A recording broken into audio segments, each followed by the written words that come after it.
So it's pre-op day, and just laying out my clothes to get ready. Shirt, jeans, and pants. And this will be the last day. Well, second last day. Now I'm wearing a bra, a sports bra, just trying to keep it all in.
That was absolutely nothing like I expected. Brownstein's office is on the ground floor of almost like a sub-basement-y kind of building. And the first thing you see when you walk in is a statue about that high of a metal, almost tin woodsman with boobs out to here. So that's the first thing that hits you.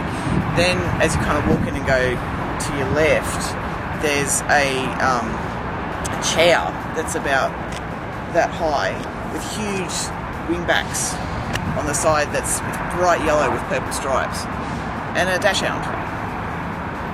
So the office is not designed to make you uncomfortable. It's kind of almost absurd in the way that he's decorated it to break the ice a bit, which is funny considering that I was expecting a dentist's office.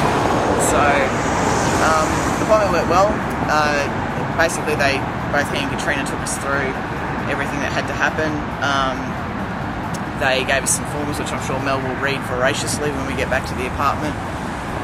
And I'm due for surgery tomorrow morning at 6:15 in the morning, which is going to be great fun. But yeah, he took, basically, after they showed us the forms and filled in some bits and pieces and whatnot, he took me over to a screen to the side, took my shirt off, and basically talked about what he's going to cut and where he's going to do and how it's going to look and that kind of stuff. And he seems quite confident about it. I was a bit worried because I have ginormous boobs, but he seems to think that my results are actually going to be pretty good. So I'm really looking forward to that, and we'll catch you up a bit later on.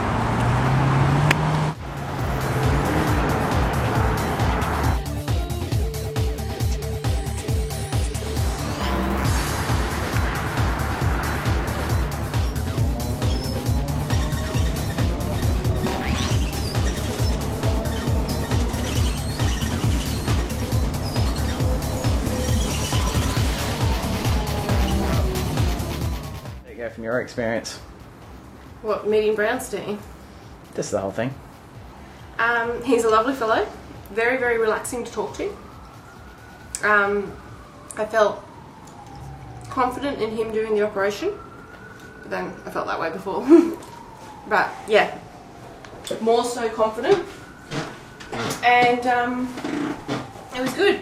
The main thing that stressed me out was getting there. Because I didn't know where it was, so it wasn't organised beforehand. But it was pretty easy, so do you want to tell people? Yeah, it was actually really easy to get to, but then people aren't necessarily staying where we are. No, but... Look, the transportation in San Francisco, there's heaps of public transportation, and it's really kind of easy to use. So I don't think you have to get in taxis and pay for them all the time. The only time we'll probably use a taxi is when public transport doesn't go somewhere, and tomorrow when we're going to and from the hospital. Purely because in the morning it's really, really early, and coming back I don't want Nye walking too much. That's pretty much it. Okay. You like the puppy? Yes, Frank is gorgeous. Frank is Brownstein's dog, and he is very, very cute. In fact, he's made me question getting a pug a little bit, but not that much. A little bit. He's a 15-year-old Dachshund. And he's gorgeous and inquisitive. Yes. For a 15-year-old too. Yes. So what was the question that you asked Brownstein about me? I asked about scarring. Because some of the videos I've been seeing, people are talking about going back to their doctor and getting injections for scarring. And considering we won't be here for him to take care of that, I wanted to know what he had to say about it. I felt fine with what he answered me. He didn't really give me a proper answer because he was like, oh no, we'll deal with that later. And that's fine. As long as he knows that we're going to talk about it later, that's all good.